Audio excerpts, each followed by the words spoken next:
Oh,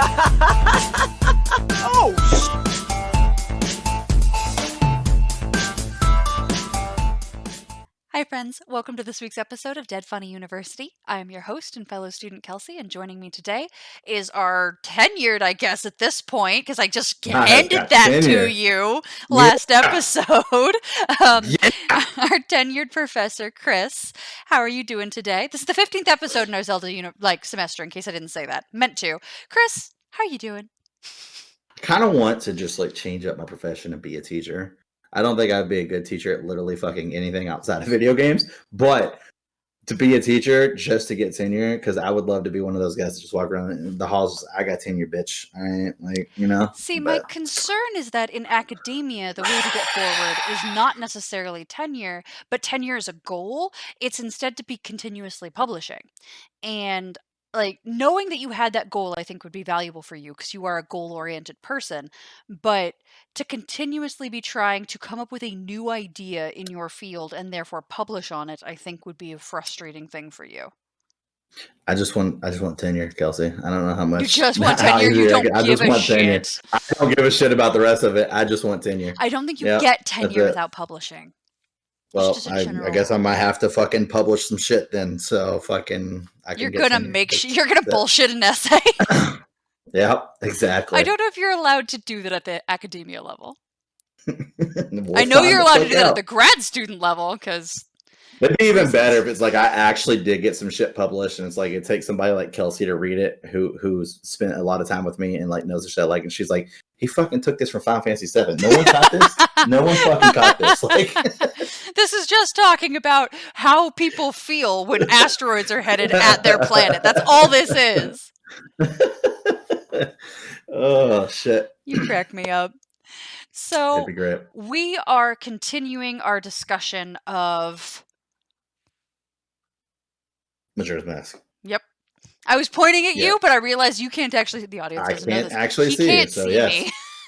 We are continuing our discussion of Majora's Mask. We have gotten through... Do you remember? We have gotten all the way through Snowhedge as far as the temple's concerned, so the second temple, and we just recently did the alien attack on Romney Ranch. Yes! That is where we left off. Sorry, I was so focused on the temple, I completely forgot about Romney Ranch, in case anybody couldn't tell from my face. that Kelsey was trying to I thought Kelsey was trying to feed me information for the smooth transition. I didn't know that she just plain out fucking forgot what we had last talked about. In my defense, I have not yet edited the Romney Ranch episode. In case that helps. I don't think it does. I think that's me just being an ass. No. But I do remember the Romney Ranch stuff, so at least I've got that in my head. I would hope so. So, we have helped out the Romney sisters, whose father is Luigi for no apparent reason. Uncle's Luigi? No, the bad guy's Luigi. Different timeline. Yep. Bad guy's Luigi. Yep. Now, it was the uncle in the other timeline, correct? And there wasn't a sisters; it was just one girl in the other timeline. Yes. So good. Their father was Mario. So we got bad guy Luigi in this particular timeline. That's who runs the milk bar, by the way, is the Mario looking one. The I don't at all like the idea that Mario finished off Bowser, couldn't marry Peach because he's a plumber, disappeared, and then opened a milk bar that is an adult themed milk bar. I am not a fan. Yeah. Yep. All of that is icky. All of that is icky. That is icky, and I don't like it. Yeah, nope. It's very interesting. Nope. So, where are we going from this? Because I can't anymore. We're just going to hard transition here. So, yes. A question that you would ask me at the very beginning, which was, can you do these temples in any order, or is there a specific order? And I told you I couldn't really remember, and I felt like two of them might have been interchangeable, and I was correct about that. So, these next two temples, which is the technically considered the rocky area, graveyardy area temple, and the water temple are actually interchangeable.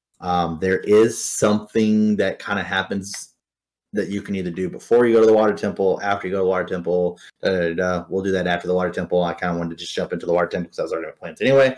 So we're going to be going to the Great Bay today, which is where we have to go to access the water temple. So that way, at this point, we will cross off all of the masks that you get that actually change you as far as race is concerned, which is pretty fucking cool.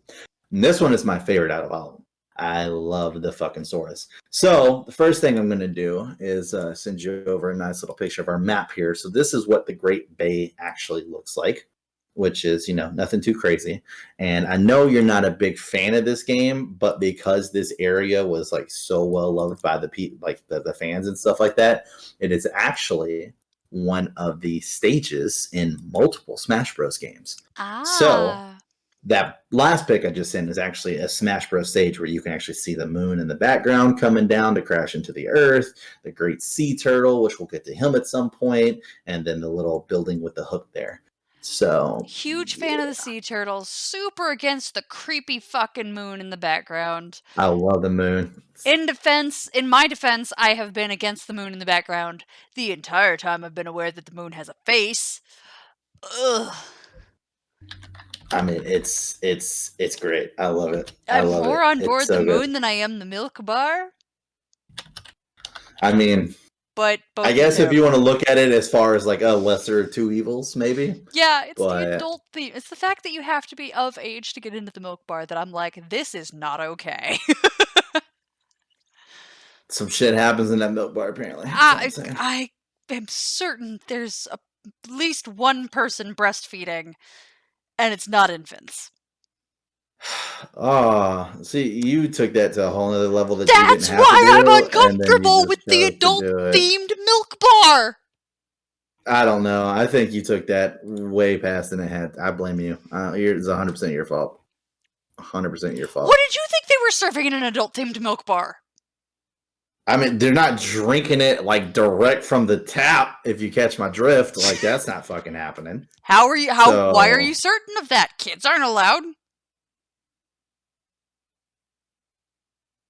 Why do you gotta ruin like my childhood, Kelsey? Like why is this your ultimate goal in life? It's just your childhood has some creepy shit in it. I'm coming along as an adult going, this is creepy shit. That's not my fault. I am not to blame for the creepy shit. I didn't put it there. I blame you. I'm reacting to it being creepy. I'm 100% blaming you. But if Link could have got in not being an adult, it would have been fine. Done. It's just a late night milk bar. That's it. You go, you get your milk, you get your cookies, just chill. Yes, because that's... But they do have this on sale right now, which is why I'm going to show it to you, because it is relevant to what we're talking about. But I know I told you that I was going to do like a video game themed bar. That was what I was telling you about. Yes, that's the Blue Doom. That's awesome. Yeah, right? And it even says up there, Termina style white L. I love it. On Romney Ranch Brewing Company. Yeah, see? You're starting to get all this shit. Oh, and even it's got a little link in the forest. Yeah. Yep, looking up at him. Exactly. So good. I love it.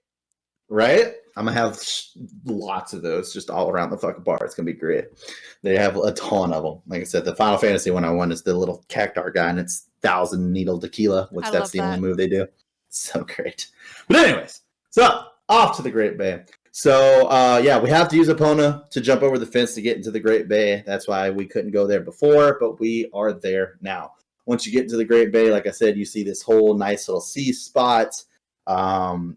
The building with the hook on it is basically, oh my God, it's like the laboratory where they go and they make sure that the sea's okay, fish, stuff like that, constantly, taking care of the ocean. It's a science center. If you will. There you go. Yeah, exactly. So that being said, we get there and we look out to the left, and what we see are a whole bunch of seagulls going around in a circle and in a circle and in a circle, and there's something blue in the water over there. So immediately run over there, and what we find is that there's a Zora who is at risk of drowning. As crazy as that sounds, a fucking race that lives underwater. He is at risk of drowning. He is badly injured and fucked up. So we need to get him to shore. His name is, I think it's Micah. I think it's Mika, Micah. So you get him to shore, and he goes to start walking. He takes 2 steps and he collapses on the sand. So you go over there and you go to start talking to him, and he tells you that he tells you he needs to tell you something, that sounds weird too. But anyways, he tells you he needs to tell you something. So he gets up out of nowhere with this energy and pulls out this fish guitar, which we'll get to in a second here, and starts playing you a song. The song is terrible. None of it fucking rhymes, and on the parts where it does fucking rhyme, it's obviously fucking forced. But basically, what he's telling you is that he is part of a band known as the Indiegogo's, an all Zora fish band that plays, and they're actually very popular. If you actually take a deeper look when you're going around town, you'll actually see posters for the Indiegogo's all around Termina and stuff like that. So they're actually pretty popular. And he's telling you that the lead singer, which her name is Lulu, has laid eggs, and there was something wrong with these eggs, and they actually took her voice away. So she actually can't speak anymore. And he doesn't know why. That's an odd thing for egg laying to do, given where the eggs come out of a person versus where the voice box is on a person. I guess technically it's a Zora, but still. Yep. So she can't sing anymore. There's something weird about the eggs, and this is probably one of the biggest shift changes ever. I will say this: they made it match the characters very well, but the Gerudos now suddenly live out on the ocean and they're pirates. So there's that. But yeah, the Gerudo pirates stole the eggs. Yeah, pretty much. Stole the eggs, which once again, like I said, they made the characters somewhat fit it because like they're used to like all the like the sword dancing skills and fighting with the like they make cool looking pirates. I mean, I thought their fortress was pretty badass, and we'll get there this episode. But still, so he tells you this whole thing about like about how his mission was to sneak in there and help her. That's what he was wanting to do. Mm-hmm. But then he collapses on the ground and says that he needs you to help him to help his soul, which we all know what that means. So we pull out our trusty dusty fucking ocarina here, and we play. Oh yeah, I had actually. I mean, it's not the best picture, obviously, because it's fucking video game pictures. And this game's fucking old as shit. But I actually did have a picture of him just like playing the song for Link, because just the way that Link was just staring at him was just cracking me up. He's just like staring at him. This dude's playing this fucking fish guitar, and Link's just like, eh. And then, not to mention, Link also has the bunny ear hood on too, so it just looks even more ridiculous. Like, and you got Tingle in the background over there as well with his little fucking balloon. So this whole picture just cracks me the fuck up. Okay, that fish guitar, when you originally described it, I did not understand how fucking cool that looks. Yeah, it's actually pretty fucking badass, and we'll go into that a little bit too. That's awesome.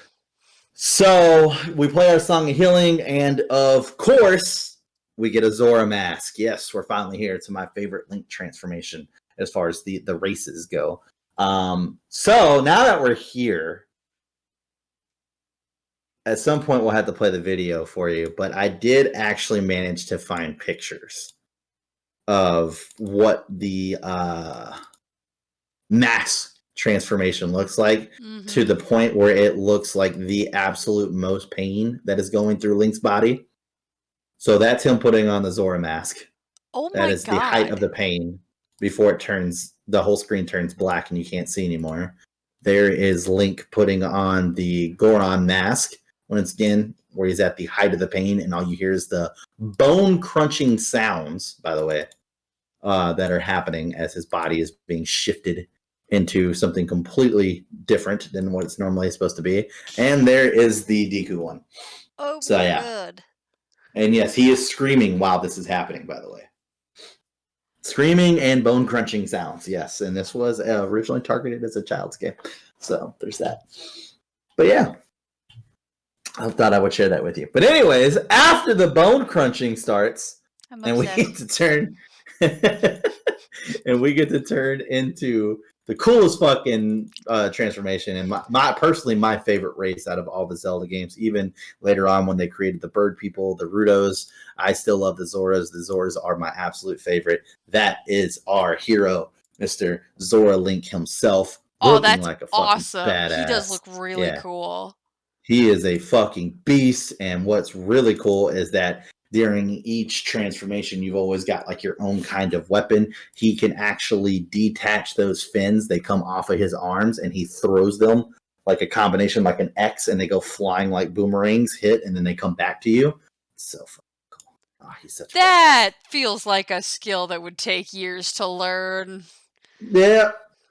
No, maybe old homeboy had it, and the skills just pass on with putting on the mask, because technically it's not your body. So, there's also that. Don't like that either. Don't like. God, there's so much that I find problematic with this game. But it's a great fucking game. Oh, God.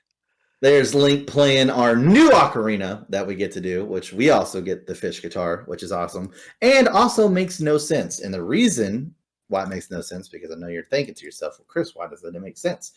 That's because out of all of the actual people, we gave him a grave, including the fish guitar. So I don't know where the other fish guitar came from, but yeah, that is his grave that we dug for him and tied his fish guitar to, like he asked us to do. Yeah, no, it's literally tied to the post. You can see it tied to the post.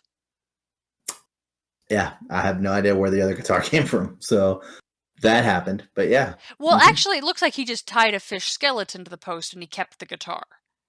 Yeah, it's that. Just saying, that looks a little bit less guitar-like than the other one.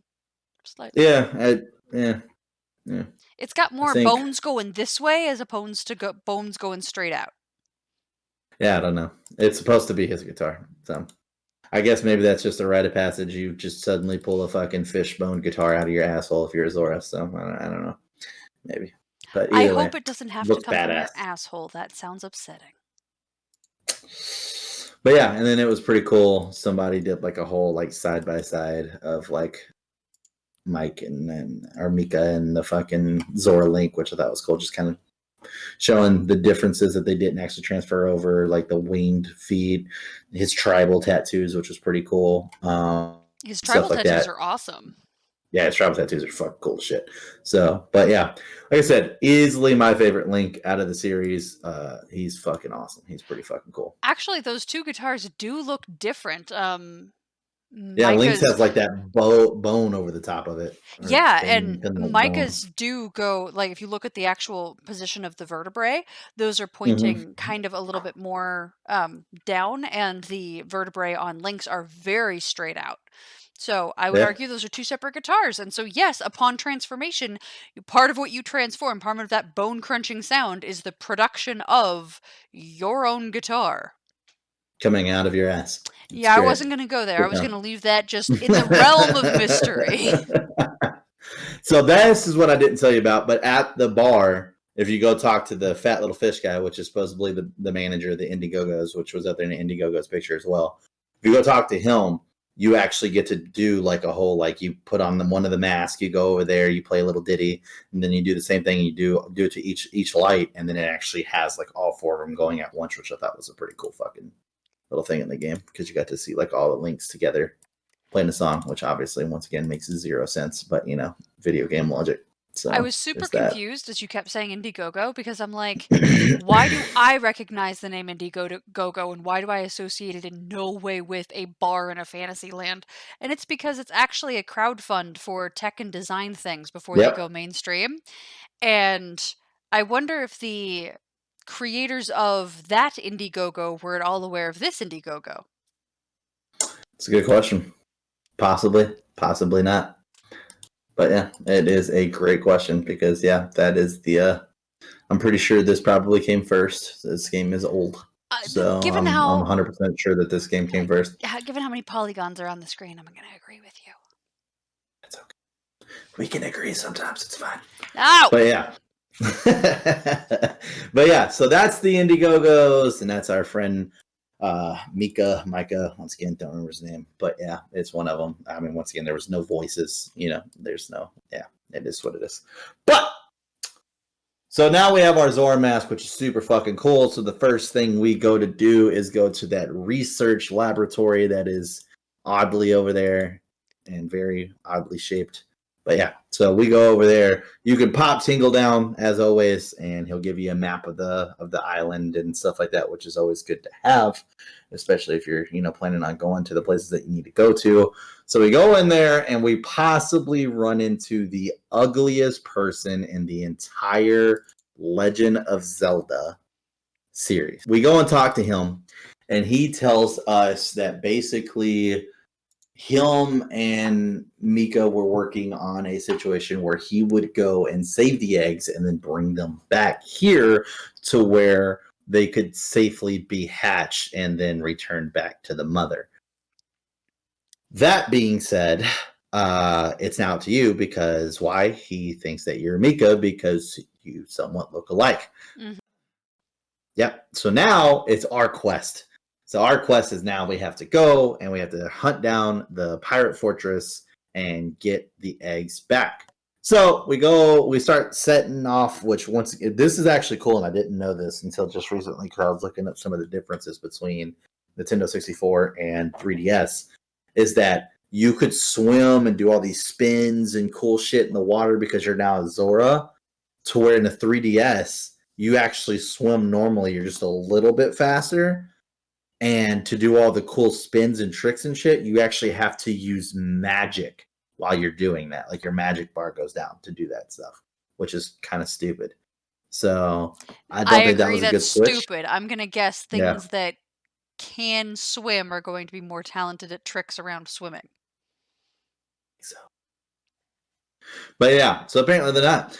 But yeah, now they got a little bit of help with their magic friends. So basically, yeah, in my opinion, that's very dumb, and I'm glad that I didn't play the 3DS version because that was probably my favorite part about being a Zora, was being able to be like super fast and doing all these spins and shit in the water, and made the water temple easier, but always forever a headache. So before we get to the headache, we get to go to the pirate fortress. Pirate fortress, in my opinion, actually did look pretty fucking cool. Like I said, I was a fan of it. I think they did a good job with the Gerudos, even though it was kind of taking them out of their element to make them pirates. Hey, it is what it is. So we go to the pirate fortress. We do this whole breaking in because now that we can swim underwater and stuff like that, we're able to find these, cracks and stuff like that in order to get in and be unseen because we can breathe underwater now. And we sneak into the Gerudo base, which was pretty cool because it was using like a mixture of the three masks for all their different strengths and stuff to get around, which was pretty cool. That's awesome. And do things that you had to do. Yeah, like, pressure switches, not being heavy enough, switching to a Goron, being able to knock that down, flying over with the Deku, and then obviously once again with the swimming and being able to breathe underwater and stuff, and then using the boomerangs and shit. So yeah, that was pretty cool. I mean, Zelda is it's always been a very big game in doing like puzzles, and as you get more stuff, they throw in even more puzzles that you then have to use that stuff to get, versus you getting this new shit and then never using it. So even a lot of the bosses, sometimes whenever you get a new item, you then have to use that weapon as pretty much a staple in being able to beat that boss. So in the pirate fortress, we find out some information about the eggs, but we also find the hook shot as well, which is a normal weapon we always get in Zelda. Hook shot is very awesome. But we basically get to find out information that the pirates actually only have 4 eggs. We also find out that there are 7 total. That the other 3 eggs were where the other 4 were, over there by the 2 great Great Bay serpents. So there's these serpents that basically originally took the eggs in the first place to eat them. The pirates managed to get 4 out. I think there were some pirates lost in the shuffle, and they got 4 of them out, and they want to get the other 3 for their own use because they think the eggs will lead them to some secret, because there's a dragon cloud. This next part is like fucking way out there, but there's this dragon cloud, and apparently they think that there's this hidden treasure within the dragon cloud. I don't fucking know. It was weird. They only talk about it the once, and you're overhearing this conversation, like Link's hiding in the corner, and you hear these 2 Gerudos talking to each other. So yeah, so I have to interrupt. Go. If anybody I figured you has the information, okay, I've got 2 interruptions. If anybody has the information necessary for that story to make sense, please, for the love of God, put it in the comments, because what the fuck? 2, so basically, the old man didn't do his job, which was to protect the eggs so that way they could be returned to their mother, and a bunch of Gerudos were lost trying to do his job. Still these eggs. Okay, steal these eggs and yeah. Okay, so old man fucked up, people died. Got it. Cool. Next. Well, the serpents had it first Yes. before the old man did. But the So old man they should have stole had it them before from the the serpents. serpents did. That's my point. I don't know. I feel like the basis thing was that she had them and they were stolen from her. And the old man's trying to get them back to make sure that the eggs are safe to go back to the Zora domain, because he has to obviously make sure that, the entire, I guess, ecosystem of the ocean isn't going to collapse somehow. I don't fucking know. But that's why he's there. And so he wants to monitor the eggs, make sure they're safe and okay to go back. I guess maybe, heal them at some point if they need it or something. I don't know. But yeah, and then that's why he wants them. I don't think he ever had them before the theft happened. I think it was like they were just going to live a natural life of growing up with their mother, and now they're not.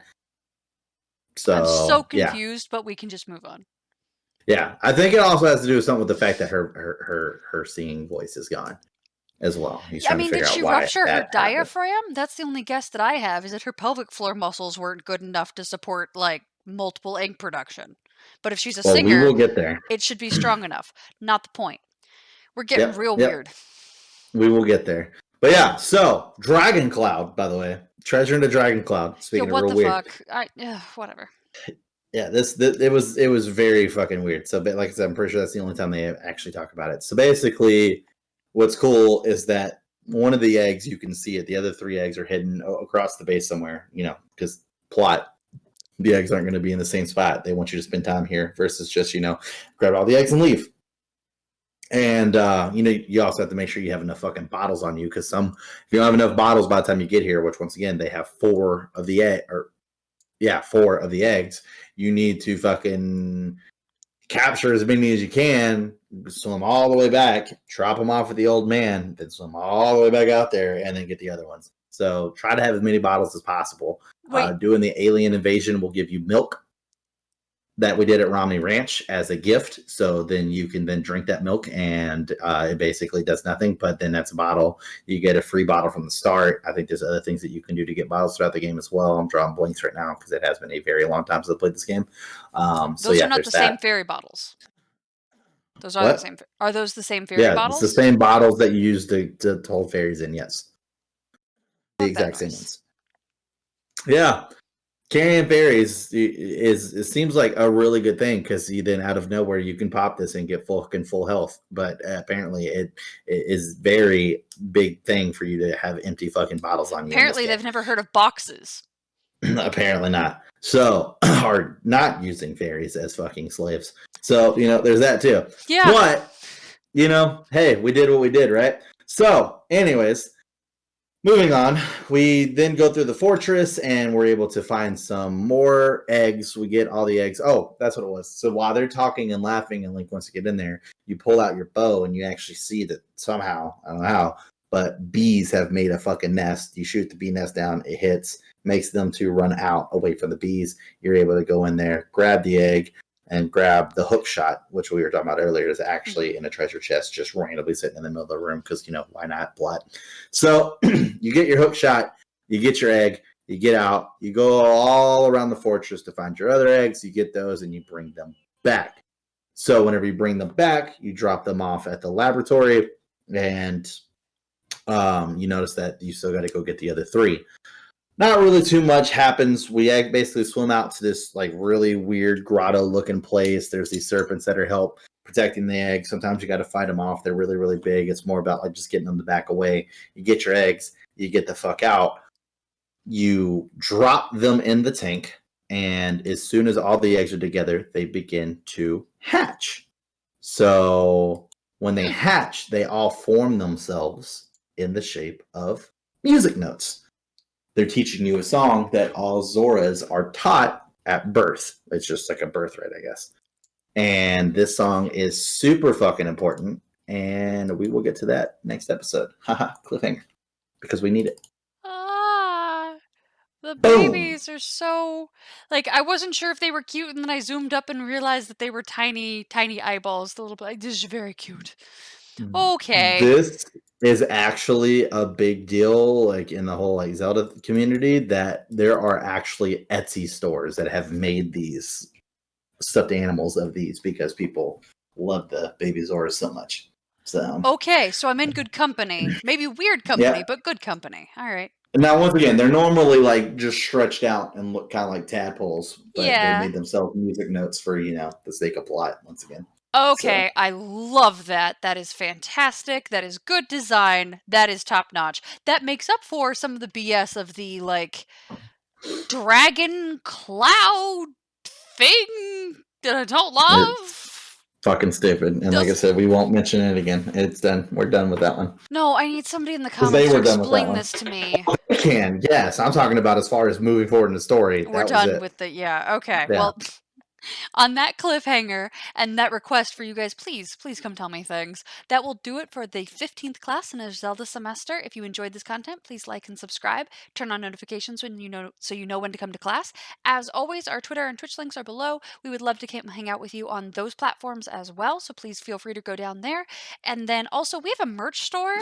Don't know if you guys knew that, because I don't know that I've ever actually mentioned it on Dead Funny University. So if you only watch this content, go watch the rest of our content because it's entertaining. But we also have a merch store, and that would be a great way to support us if you feel like it. No pressure if you don't, but if you do, that'd be awesome. And we will see you in the next class of Dead Funny University. Bye, friends!